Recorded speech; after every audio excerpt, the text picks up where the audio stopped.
Air music technology plugins are a dark horse. They have some absolute gems in their lineup. We all know them, especially Pro Tools users, yet we don't talk about them that much. They have a whole new bunch of products coming up. You will see them all on the channel, and this is the first one.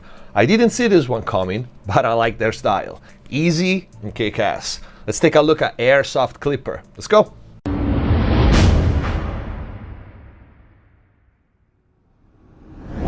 Hello everyone, welcome back to MixFest TV. Hope you guys are having a great day. Before we start, check the info box down below for free plugin special discounts and offers, and visit the new website mixfesttv.com to get all the mix and mastering courses start to finish on many different genres. In there you can also book mix and mastering with me, private lessons and mix consultations. If you want to access the exclusive videos here on YouTube, click the join button, become a MixFest TV member, get all the perks. And if the videos are helping you, please consider using the super thanks or grab some merch. Let's get to the video. Alright, here we go. Airsoft Clipper. I love the GUI.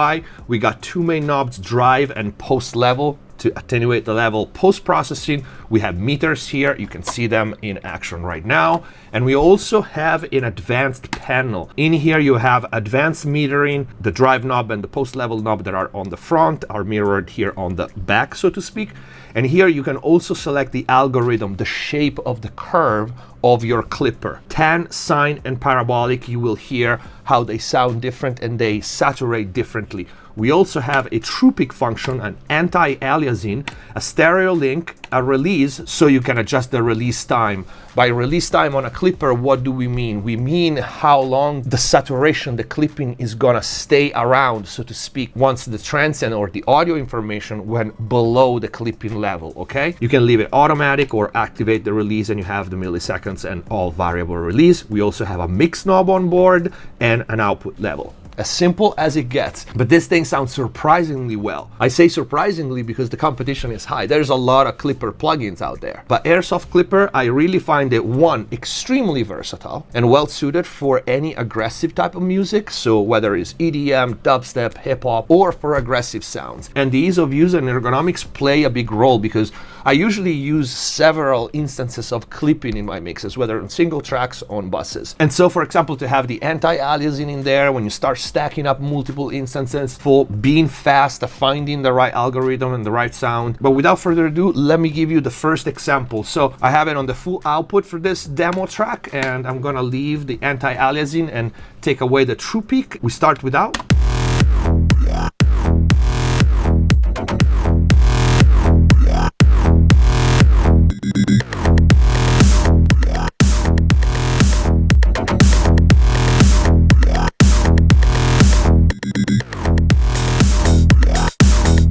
All right, very cool, right? So the first thing, if you paid attention to the level here on the master, I left the metering in view so you can go back and watch it again. We have, of course, in style when using saturation and clipping, a lower nominal level and a much higher perceived loudness.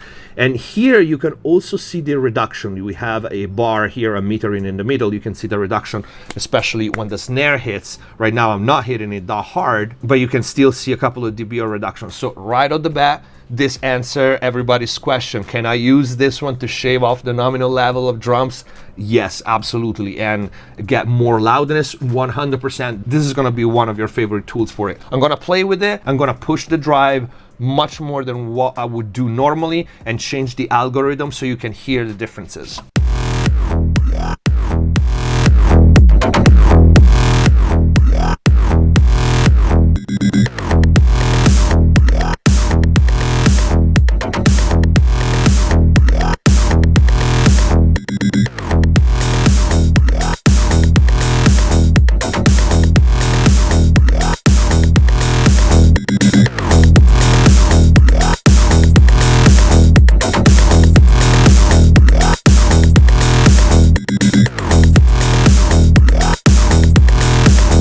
Alright, so the changes are not so drastic, at least in this program material, but you can hear the tan is a little more crunchy in the low mids and the low end. The sine is slightly smoother, still warmer. That's what you want to do when you want to do more subtle type of saturation and clipping. And the parabolic has a little bit of sizzling at the top end. So 3 different simple voicing to tailor the clipping to the track. Now the mix knob is when this one gets particularly interesting. So I'm gonna push the drive even more, and then play with the mix knob. There are gonna be level changes, so I'm gonna try to match as fast as possible. All right, let's go.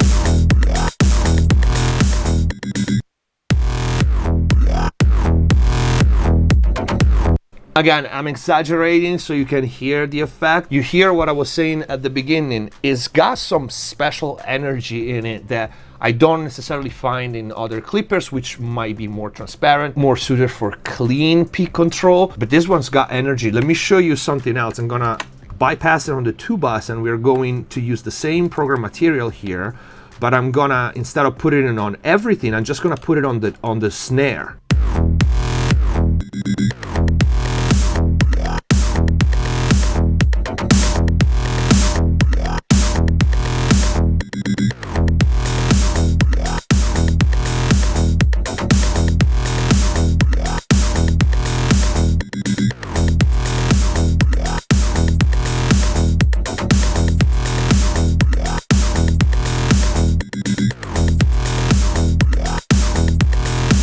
Right? And again, notice peak level is the same or even less. I'm gonna show you also on an 808.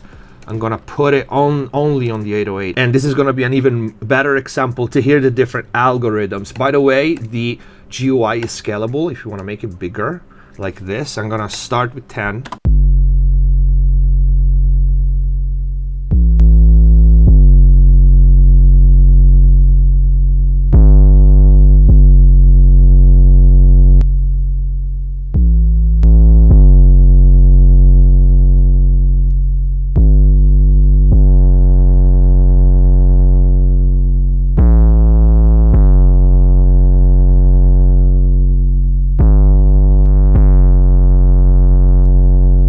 Also listen how important and how much it changes the sound, the release.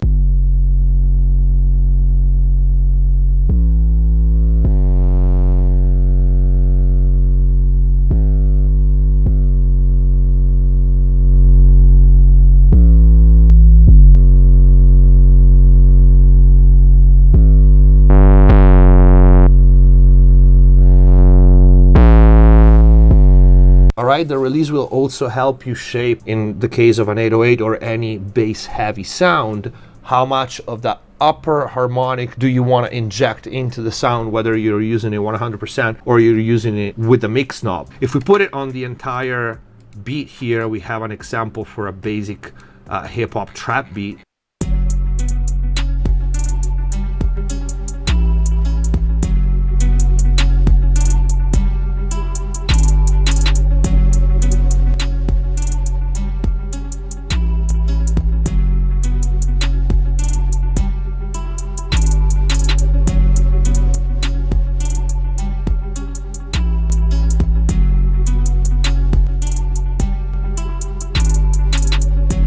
All right, this is a perfect example. You can see the input level and the output level. We are actually lower on the output level, right? And then we have this much more energy. It just sounds really good. I really like it. And I like the simplicity of it. Let's try it on a real acoustic drum. That's also a good test for it.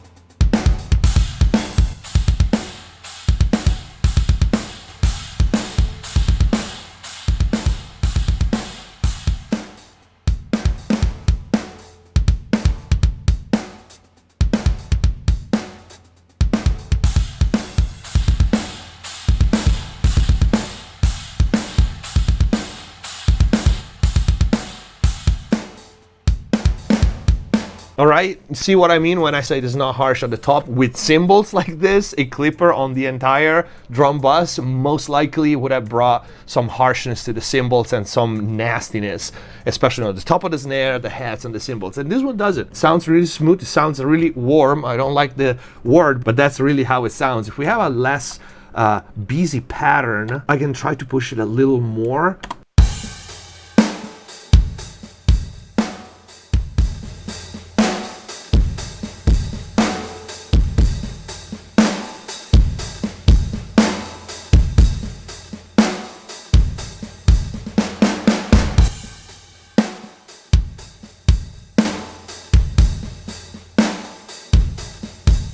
Take a look at the meter, all right? Because I'm pushing it right now. And even when you inject anywhere between 30 and 40%, it's really powerful. So the mix, when you want to add, let's say you want to maintain mostly the original sound, but you want to add a little bit of muscle to it, aim for anywhere between 10 and 5%, as opposed to what I would logically do, go from 25 to 35%, because a little bit goes a long way.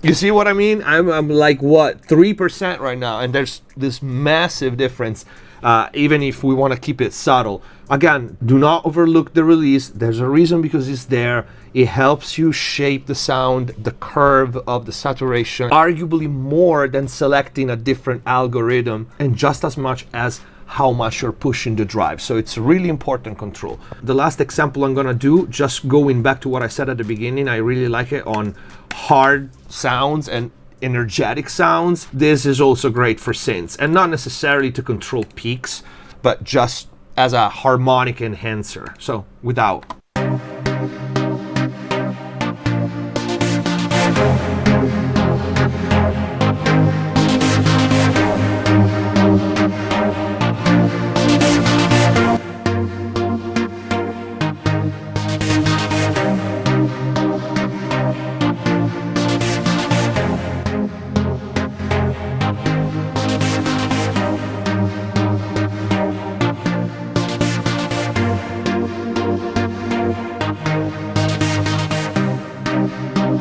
Right, this is actually a good example going from parabolic to sine. You hear, for me, sine sound much more appropriate, so to speak, for this kind of sound. It's better fitting for this kind of sound. It's kind of a little smoother, right? The curve, it really fits the style better, and it kind of feels almost like we are bringing up low-level information as opposed to wave shaping or clipping.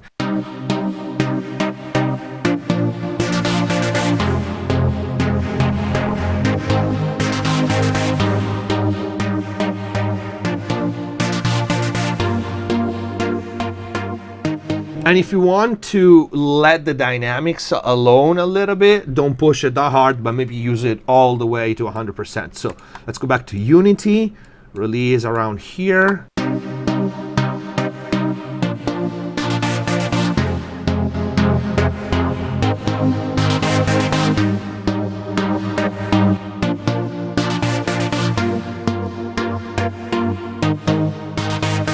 All right, you hear kind of another big difference. The sine is the one that soften a little more. Even if I'm not showing you the meter right now, but if you experiment with it, you will see that it kind of rounds off the transit a little more. The parabolic, it's kind of aggressive right away. At the same setting, it's louder as well, right? And the 10 in this case, it seems to really follow the dynamic a little more and just leaving the dynamic alone, so to speak. So you just follow the natural flow of the track that you're feeding it. I think it's a great clipper, and the link is gonna be in the info box down below. Let me know what you think in the comments. If you have questions, leave it down there. If you like the video, please don't forget to leave a like. If you wanna book mix and mastering with me or get one of the many mix and mastering courses, go to mixbusttv.com, the new website. Click the join button, become a MixBus TV member to access all the exclusive videos here on YouTube and get all the perks. If the videos are helping you, please consider using the super thanks or grab some merch. Thank you for watching. Subscribe if you haven't already. Stay safe. See you next time. Hands on my neck, hands grip my throat.